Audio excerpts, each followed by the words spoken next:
నమస్తే స్వామి. ఒక ఇద్దరు మిత్రులు అరణ్యంలోకి మూలికల కోసం అని వెళ్తూ ఉంటారంటండి. వాళ్ళకి ప్రతిరోజు ఇదే పని అంట. అడవిలోకి వెళ్ళడము, కట్టెలు కానివ్వండి, మూలికలు కానీ తెచ్చుకోవడము, దారిలో పోతూ సంతలు అమ్ముకోవడము, జీవనాధారం చేస్తూ ఉంటారంట. సో అదే విధంగా ఆ రోజు కూడా అరణ్యంలోకి మూలికల కోసం పోతూ ఉంటారంట. అలా దారిలో నడిచిపోతూ ఉంటే ఒక పొదలో నుంచి ఒక సన్యాసి ఓయమ్మ ఓయమ్మ అంట పరిగెత్తుకుంటూ వస్తాడంట. వీళ్ళకి కూడా భయం వేస్తుందంట. ఏంటో ఇట్లా పరిగెత్తుతూ వస్తున్నాడు అని చెప్పేసి ఆపి ఏమైంది స్వామి అని అడుగుతారంట. ఆ పొదలో మనుషులను చంపేది ఉందనాయన, అందుకని పరిగెత్తుతా ఉన్నాను అని చెప్తారంట. మనుషులు చంపేది ఉందా, ఏంటి పులి ఉందా అని అడుగుతారంట. పులి కాదు నాయన, అంతకన్నా భయంకరమైన ఉంది, నేను మూలికలు తవ్వదామని చెప్పేసి లోడతా ఉంటే అది బయటపడ్డాది నాయన, అందుకని పరిగిస్తా ఉన్నాను అంటాడంట. మూలికలు తవ్వుతా అంటే బయటపడ్డదా, ఏంది స్వామి అది చెప్పండి అని చెప్పి వాళ్ళ పక్క భయము ఒక పక్క ఆతృతగా ఉందంట. అడిగితే నాణ్యాల మూట బయటపడ్డాది నాయన అని చెప్తారంట. వాళ్ళు ఒకరి ముఖాలు ఒకరు చూసుకొని నవ్వి ఎక్కడ స్వామి అని అడుగుతారంట. అదిగో నాయన ఆ పొదలో ఉందని చెప్తారంట. అని చెప్పేసి ఆ సన్యాసి ఓయమ్మ అంట పరిగెత్తుకుంటూ వెళ్తాడంట. వీళ్ళిద్దరూ స్వామి చెప్పింది నిజమా అబద్ధం అంటే నిదానంగా ఆ పొదలే పోయి చూస్తారంట. నిజంగానే ఒక బంగారు నాణ్యాలు సంబంధించిన మూట ఒకటి అక్కడ పడి ఉంటుందనంట. అది చూడంగానే వీళ్ళు అనుకుంటారంట, ఈ సన్యాసి కూడా కొత్త పిచ్చోడు నింటున్నాడే, అమాయకుడు నింటున్నాడే, ఇంత బంగారం దొరికితేనే మూలికలంట వాడు చచ్చిపోతుందనంట వెళ్తా ఉన్నాడే, ఇలాంటి పిచ్చోళ్ళు ఉండబట్టే కదా మనలాంటి వాళ్ళు ఆనందంగా బతికేది అనుకొని ఒకరొకరు చూసి నవ్వుకుంటా ఆనందంగా కూర్చొని లెక్కలు వేసుకుంటా ఉంటారంట. ఈ లోపల మధ్యాహ్నం అవుతుందంట, భోజనం ఆకలి అవుతుంది.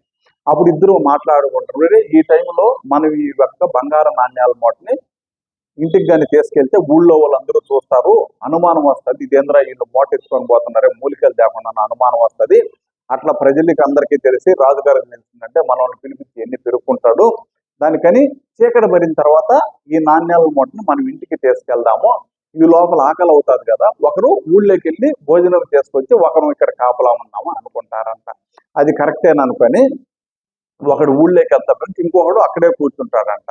అక్కడ కూర్చున్న వాడికి ఒక ఆలోచన వస్తుందనంట, ఒరే వాడు వచ్చేదాకా మనం ఇట్లాగే కానీ పెట్టుకొని కానీ ఉంటే వాడికి కూడా భాగం ఇవ్వాల్సి వస్తుంది కదా, అసలే నాది చాలా పెద్ద కుటుంబము, నా కుటుంబంలో చాలా మంది ఉన్నారు కదా, అదే ఈరోజు నేను ఒక్కడనే కూర్చున్నా కానీ మొత్తం నాకే దొరికిండేది, వాడికి భాగం ఇవ్వాల్సిన పని లేదు, అయినా కానీ పర్వాలేదు వాడిని ఎలాగైనా సరే అంతం చేశాను అనుకోండి, ఈ బంగారు నాణ్యాలంతా కూడా నాకు ఒక్కడికే దొరుకుతాయి కదా అనేటువంటి చెడ్డ ఆలోచన కలిగి ఓడి దగ్గర ఒక కత్తి ఉంటుందంట. అరణ్యంలో పోతున్నారు కాబట్టి ఎవరి దగ్గరైనా కత్తి ఉంటుంది కాబట్టి ఆ కత్తిని బాగా నూరి పెట్టుకుంటాడంట. ఓడి రాగానే ఓడిని ఎట్లాగైనా చంపేయాలి, చంపేస్తే ఇది ఒక్కడనే తీసుకొని పోవచ్చు అనేటువంటి దుర్బుద్ధి కలిగి ఓడు కాసుకొని కూర్చొని ఉంటాడంట.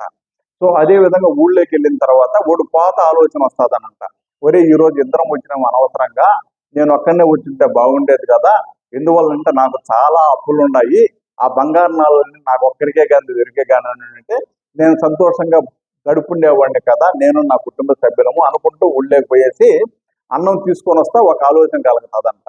ఈ అన్నంలో కానీ విషం కలిపి కానీ తీసుకెళ్తే వాడు తినంగానే సస్తాడు, ఆ బంగారు నాళ్ళని నేనే తెచ్చుకోవచ్చు కాదనేటువంటి వాడికి కూడా ఆ దుర్బుద్ధి కలిగి ఆ అన్నంలో విషం కలుపుకొని తీసుకొస్తాడంట. రాగానే ఎప్పుడైతే ఆ పొదల దగ్గరికి పోతాడో వాడు రెడీగా కత్తి పెట్టుకొని ఉన్నాడు కదా, వాడు రాగానే వాడిని పొడిసేసి చంపేస్తాడంట. మాట కూడా రాలేదంట వాడికి, వాడు వెంటనే చచ్చిపోతాడంట. వీడికి అనుకుంటాడు, అబ్బా ఈ బంగారు నాళ్ళని నాయే కదా, ఇంకెట్లా కూడా చీకటి పడేదాకా టైం ఉంది, ప్రశాంతంగా అన్నం తినేసి ఈ బంగారు నాళ్ళని ఇంటికి ఎత్తుకొని పోదాం కదా అని కూర్చొని ప్రశాంతంగా అన్నం తింటాడంట. అన్నం తినిన అరగంటకంతా కూడాను నోట్లోంచి నురుగు రావడం మొదలు పెడతాదంట.